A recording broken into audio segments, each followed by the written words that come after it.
Melbourne Victory would have to be the biggest club in the country. They're pushing on 20,000 members this year, so they've got a fantastic fan base, and with that fan base comes big expectations. They've had quite a good turnover of players, and they've brought in a lot of players for the attacking third. So you've got players like Mitch Nichols, who can play in midfield and also further up the pitch. James Troisi, the Socceroo international, has come back from Atalanta in Italy, so he'll be here for a season.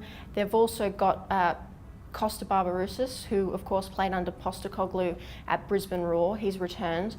Last season under Ange Postecoglou was supposed to be a transition year, one to really allow him to assess the squad and implement this new style of play. And for a year that was a transition year, it was incredibly successful. They made the semi-final, and for quite a while there, they were looking to really challenge for the premiership plate. They ended up finishing third, but that was more due to the consistency not being there, not the quality. They had the quality, and this season will be about bringing out that quality every single week to make sure that they continue on from last season.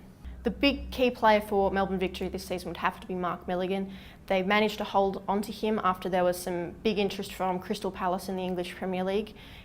They appointed him captain, and he's really key to the way they play. He's just a solid midfield player who he doesn't make very many errors, and he's up there with the best players in the league for sure.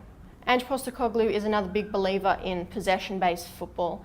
Last season, it was an interesting season for them because they started out with a 4-2-2-2 formation, and they had big emphasis on the wide players. So Marco Rojas and Archie Thompson were very big to their style of play. They like to play between the lines very quickly and get the ball forward to their forwards so they can break into space. This season they've really strengthened that quality up the front with the loss of Rojas, so they've brought in Troisi, Barbarouses, and obviously Finkler's returning from injury as well.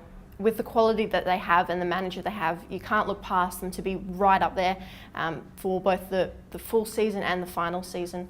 I expect a top 2 finish and a strong final series from Melbourne Victory.